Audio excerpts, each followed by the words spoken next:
Bismillah. Bismillahirrahmanirrahim. Alhamdulillah wassalatu wassalamu ala Rasulillah wa ala alihi wa sahbihi wa mawala ba'd. Jamaah sekalian yang dimuliakan oleh Allah Azza wa Jalla, kita lanjutkan kembali pembahasan kitab Qawaidul Muwahhidin Syarhul Arba'in fi Huquqi Rabbil Alamin. Dan masih dalam pembahasan hadis yang ke-19, yaitu bab larangan bersumpah dengan selain Allah Azza wa Jalla. Dan kita telah membahas beberapa kaidah dalam bab ini, yaitu kaidah pertama dan kedua yang sudah kita bahas tentang sebagian lafaz sumpah dengan selain Allah Azza wa Jalla. Ada sebagian diantaranya yang masuk dalam kategori syirik akbar, syirik besar, mengeluarkan dari Islam, dan ada yang masih dalam kategori syirik kecil. Nah, ini syirik kecil yang tidak sampai mengeluarkan pelakunya dari Islam. Dan hal ini terkait dengan apa yang diyakini oleh orang yang bersumpah tersebut, sehingga meskipun lafadznya sama, akan tetapi bisa jadi kategorinya berbeda sesuai dengan keyakinan pelaku. Nah, ini sehingga sudah kita bahas dalam kaidah sebelumnya. Nah, ini lafaz itu sumpah dengan selain Allah bisa jadi syirik akbar apabila keyakinannya ketika bersumpah mendudukkan apa yang dia bersumpah dengannya itu kedudukannya sama dengan Allah. Keyakinannya terhadap yang dia bersumpah dengannya seperti keyakinan dia terhadap Allah. Nah, ini. Maka ini menjadi syirik akbar, menjadi syirik besar. Nah, ini. Dan Rasulullah menyebutkan dalam hadis yang beliau sabdakan, man halafa bi ghairillah, barang siapa yang bersumpah dengan selain Allah, faqad asyraka, maka dia telah berbuat syirik. Maka sabda Rasulullah ini bisa difahami syirik besar, bisa difahami syirik kecil sesuai dengan keyakinan orang yang bersumpah. Nah, ini sesuai dengan orang yang bersumpah, seperti sama dengan lafadz masya Allah wa syi'ta. Nah, ini juga demikian halnya terkait dengan keyakinan. Nah, kita masuk kepada pembahasan yang ketiga atau kaidah ketiga. Kata penulis Syekh Hamad Al-Atiq hafizahullah ta'ala, dan beliau sekarang menjadi salah satu pengisi kajian di Masjid Quba. Nah, ini sehingga beliau termasuk salah satu pengajar di Masjid Quba, seperti halnya Syekh Sulaiman Ar-Ruhaili. Beliau menjadi imam tetap Masjid Quba. Nah, disebutkan dalam kaidah ketiga, qad yajril halifu bi ghairillah. Qad yajri, terkadang bersumpah dengan selain Allah itu terbiasa. Nah, ini yajri, berjalan, mimman, dari orang yang i'tadahu ala lisanihi, sudah terlanjur terbiasa melalui lisannya, dengan lisannya, khoto'an la amdan, tapi itu karena kesalahan, salah ucap, bukan menyengaja bersumpah dengan selain Allah, tetapi bisa jadi sebelumnya sudah terbiasa dengan mengucapkan hal itu. Maka jika dia itu hanya sekedar salah ucap, karena sudah terlanjur terbiasa sebelumnya, bukan sebagai bentuk keyakinan, ini tidak meyakini sesuatu ketika bersumpah, hanya saja dia sudah terbiasa lisannya mengucapkan kalimat tersebut dan bukan sengaja, fahadha la yadur, yang seperti ini tidak membawa madarat baginya. Ini artinya bukan termasuk bagian dari syirik besar ataupun syirik kecil.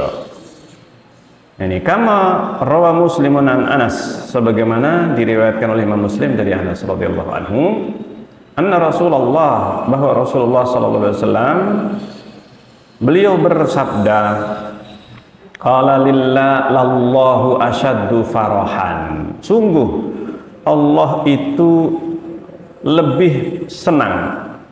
Asyaddu, lebih senang. Artinya di sini disebutkan sifat farah, sifat gembira, sifat senang kepada Allah Azza wa Jalla. Yang bersabda ini Rasulullah, diriwayatkan oleh Muslim dan hadisnya sahih. Tidak ada kritikan terhadap hadis ini. Dari ahlul hadis tidak ada yang mengkritik hadis ini. Artinya valid bahwa Rasulullah yang bersabda. Rasulullah yang bersabda. Dan Rasulullah mengatakan Allah itu lebih senang, menisbatkan kata senang, farah, bahagia, gembira kepada Allah. Nah, bagaimana itu tidak ada informasi, tidak bisa dibagaimanakan. Tidak bisa dibagaimanakan itu maksudnya tidak perlu, tidak boleh kita bertanya bagaimana, dan tidak perlu dan tidak boleh kita mengkhayalkan bahagianya Allah, senangnya Allah, sebagaimana kita nggak bisa membagaimanakan ridhonya Allah, sayangnya Allah, cintanya Allah. Meskipun kita menetapkan cinta, ridho, sayang, ini Allah itu sayang, rahim, Allah itu mempunyai sifat rahmat, sifat ridho, nah ini sifat benci, murka, marah kepada Allah. Kenapa? Allah yang menetapkan melalui Al-Quran ataupun melalui sabda Rasulullah, melalui lisan Rasulullah SAW, baik berupa Al-Quran ataupun hadis. Nah, kita beriman dengan sifat-sifat ini semuanya. Sifat farah, lallah, dan bahkan Rasulullah mengatakan sungguh Allah. Artinya ini betul-betul Rasulullah itu menyebutkan sungguh, pakai lam namanya, lam taukid. Ini lamnya ini lam taukid yang mempunyai makna sungguh. Ini sungguh-sungguh. Ini sungguh, kata Rasulullah, Allah itu lebih senang, lebih bahagia, lebih gembira bitaubati abdihi, dengan taubatnya seorang hamba. Kalau hamba itu ada yang bertobat, Allah itu sangat senang, lebih senang daripada apa? Gembiranya seorang hamba. Kegembiraan yang bagaimana? Kegembiraan hamba ini yaitu digambarkan seorang hamba, gembiranya seorang hamba hina yatubu ilaih, atau ketika sang hamba itu bertobat kepada Allah, min ahadikum, daripada kegembiraan salah seorang di antara kalian. Nah, ini yang mana ila qaulihi, tidak disebutkan di sini lanjutannya, tetapi ila ahadikum, ceritanya panjang. Seorang yang digambarkan oleh Rasulullah, intinya orang ini kehilangan ketika dia di tengah padang pasir, dia membawa kendaraan, yang kendaraan itu sudah ada perbekalannya di atas kendaraan. Nah, ini dengan seluruh perbekalan yang ada, semua barangnya ada di atas kendaraannya. Dia berhenti ngantuk, tidur, dia tambatkan atau dia letakkan kuda atau kendaraannya, ontanya, di salah satu pohon atau tempat. Kemudian ketika bangun, dia kehilangan, dia mencari kemudian tidak ketemu, dia putus asa. Di tengah padang pasir yang luas dia sudah kayaknya mau mati, tapi tertidur, setelah bangun dia menemukan kembali ontanya lengkap, tidak kurang satu apapun. Kira-kira gembiranya bagaimana ini? Sudah mau mati, ternyata apa? Dia mendapati barangnya semuanya nggak ada yang hilang, kembali ontanya atau kendaraannya sebagaimana semula, tidak kurang satu apapun. Maka sungguh luar biasa kegembiraan sang hamba jika demikian. Ini kata Rasulullah, itu. Maka sang hamba ini atau orang ini yang ketemu dengan menemukan ontanya tidak kurang satu apapun, akhirnya dia mengatakan, mengucapkan Allahumma, saking bergembiranya. Saking gembiranya orang tersebut sampai salah ucap. Allahumma anta abdi, ya Allah, engkau adalah hambaku. Ini harusnya apa? Engkau adalah Tuhanku, engkau adalah sesembahanku. Tapi sang hamba ini kebalik, sampai mengatakan, ya Allah, engkau adalah hambaku dan aku adalah Rabbmu, aku adalah Tuhanmu. Subhanallah, kebalik. Min syiddatil akhta'a, orang ini salah min syiddatil farah, karena saking gembiranya. Maka Allah lebih gembira. Nah ini, Allah lebih gembira daripada si hamba ini ketika seorang hamba itu bertaubat kepada Allah. Nah ini, sehingga kesalahan lafaz, kalau bahasa kita keperucut dan tidak bermaksud, atau bahkan mengucapkan itu tidak sadar kalau dia mengucapkannya salah. Nah ini, mengucapkannya itu dengan apa? Salah. Sehingga dia bersumpah, lafadznya lafadz sumpah dengan selain Allah. Padahal bisa jadi dia sebenarnya maksudnya yang ada di kepalanya bersumpah dengan Allah Azza wa Jalla. Nah ini. Nah itu. Nah ini adalah salah satu yang bisa jadi seorang mengucapkan dengan salah, bersumpah dengan selain Allah, nggak ada sama sekali dalam hatinya maksud menyengaja, tidak ada. Maka ini tidak berbahaya, artinya tidak membawa madarat baginya. Wa fi majmu'atir rasail wal masail, dan di dalam kitab Majmu'atir Rasail wal Masail An-Najdiyah, ini kumpulan tulisan para ulama Najd, Mekah, Madinah dan sekitar Jazirah Arab, maksudnya di kerajaan Saudi Arabia. Para ulama mereka dikumpulkan karya-karya mereka ini dalam satu buku. Nah itu disebut dalam Majmu' Rasail wal Masail Najdiyah, amma sabqu lisanihi bidzalik. Ini masih berbicara tentang sumpah dengan selain Allah. Adapun sabqu lisanihi, adapun kesalahan lisan, keperucut, kalau bahasa kita, bahasa Indonesianya apa keperucut itu? Tergelincir lisan, ini salah, pokoknya salah ucapnya.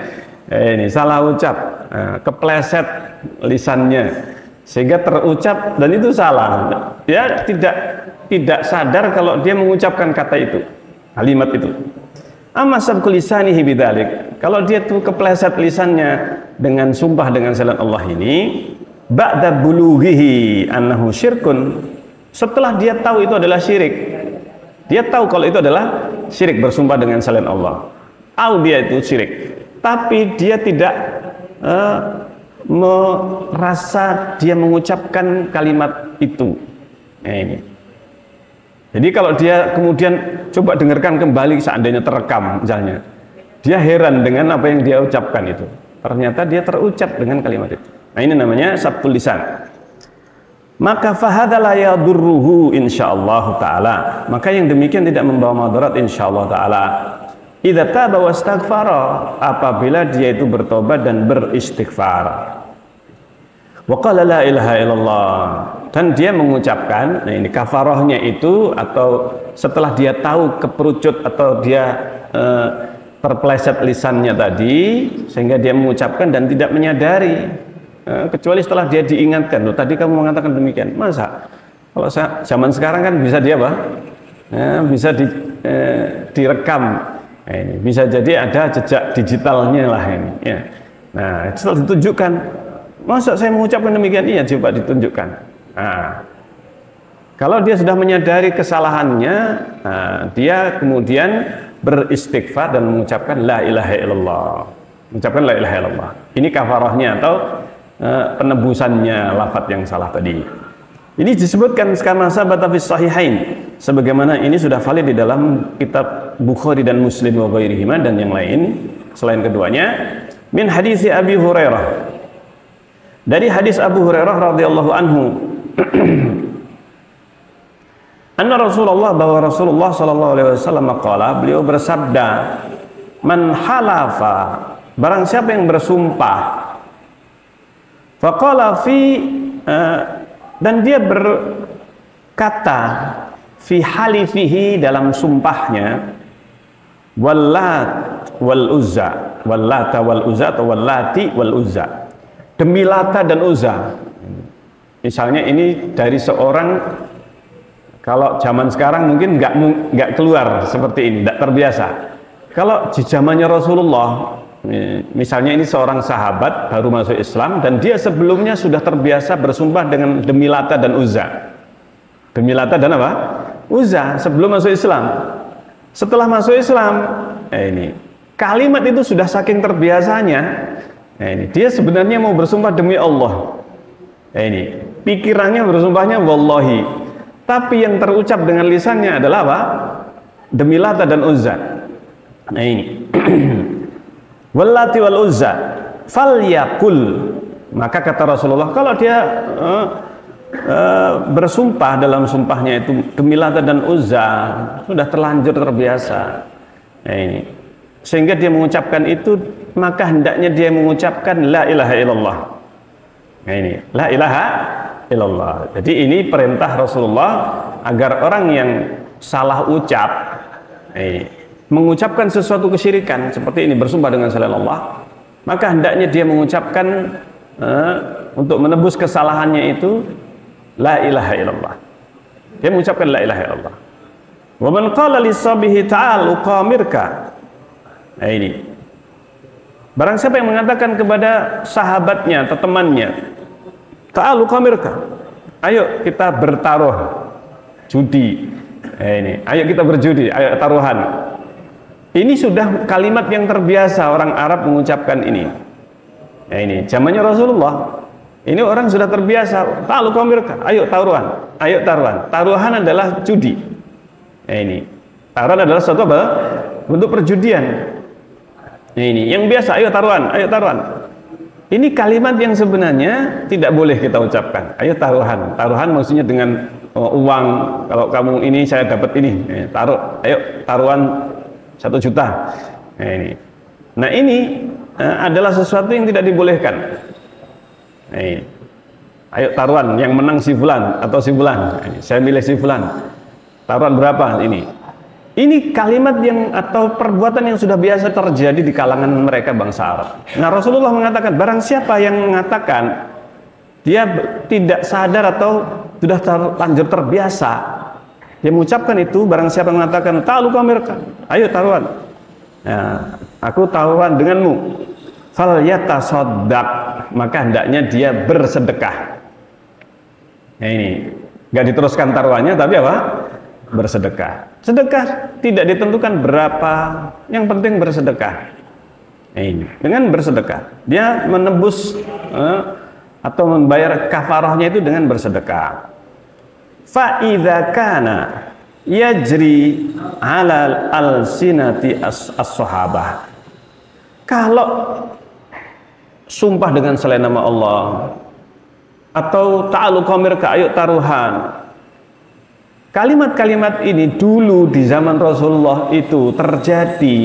Idza kana yajri, apabila hal-hal seperti ini terjadi, ala al-sinatis sahabah, terjadi pada lisan para sahabat, sahabat Rasulullah. Nah ini, karena apa? Karena kebiasaan. Orang kalau sudah terbiasa, susah untuk apa? susah untuk menghilangkannya. Nah, ini misalnya apa? Misalnya kita sudah terbiasa mengucapkan jatu'o. Apa jatu'o? Jatu'o itu apa? Jatu'o itu bukan ternyata. Seandainya tapi untuk waktu yang lampau, iya kan? Seandainya. Nah, ini mengandaikan sesuatu dan ada penyesalan terhadap sesuatu yang sudah terlanjur terjadi. Nah, ini. Dan ini adalah sesuatu yang tidak boleh kita mengucapkannya. Ini. Maka kita menghindari kata jatu'o ini seandainya, tapi maknanya seandainya untuk waktu yang telah lampau dan ada sesuatu penyesalan atau sesuatu yang sifatnya tidak ridho dengan sesuatu yang sudah terlanjur terjadi. Nah, ini sesuatu yang dilarang. Ini salah satu di antara yang mengurangi keimanan kepada takdir. Nah, ini mengurangi keimanan kepada apa? Takdir. Nah, ini atau bisa jadi celaan terhadap takdir Allah Azza wa Jalla. Yang harusnya seorang muslim ketika terjadi sesuatu terlanjur atau sesuatu kecelakaan, kematian akibat perbuatan yang seharusnya tidak dilakukan, nah, ini dia menyesali, maka tidak mengatakan jatu'o atau seandainya, nah, ini, tetapi mengucapkan qadarullah ma syaa fa'al. Ini seharusnya seorang mukmin, tapi bisa jadi karena sudah terbiasa, ucapan jatu'o ini sudah apa? Sudah terlanjur terbiasa, maka sulit untuk menghindari, meninggalkan secara langsung total.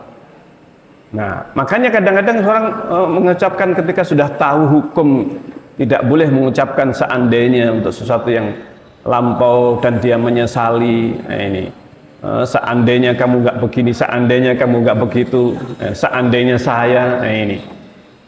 Nah, untuk menunjukkan penyesalan. Nah, ini. Kalau bukan karena penyesalan tidak mengapa. Nah, ini seperti Rasulullah ketika mengatakan lau ini seandainya. Nah, ini yang kalau diterjemahkan seandainya di waktu yang lampau sama, tetapi lau ini Rasulullah mengucapkan bukan untuk menyesali. Bukan untuk apa? Menyesali apa yang telah terjadi. Seandainya saya itu tahu apa yang akan terjadi, saya tidak membawa hadyu. Ini. Dan saya akan tamattu sebagaimana kalian. Jadi Rasulullah karena sudah terlanjur dan beliau melakukan itu karena tidak tahu apa yang akan terjadi. Ini. Tetapi Rasulullah SAW mengatakan seandainya saya tahu apa yang akan terjadi, saya juga melakukan seperti kalian. Ini Rasulullah ucapkan untuk menguatkan dan meyakinkan para sahabat. Meyakinkan para sahabat bahwa kenapa Rasulullah tidak sementara para sahabat harus tamattu. Maka kata Rasulullah, seandainya saya tahu apa yang akan terjadi seperti ini, nah ini, saya nggak akan bawa hadyu karena konsekuensinya karena sudah terlanjur bawa hadyu, saya tidak bisa tamattu seperti kalian. Artinya kalian itu lebih baik daripada saya, ini daripada Rasulullah SAW. Ini. Jadi hadis ini untuk menunjukkan bahwa tamattu itu lebih baik daripada qiran. Tapi karena Rasulullah sudah terlanjur bawa hadyu, harus menjalankan qiran.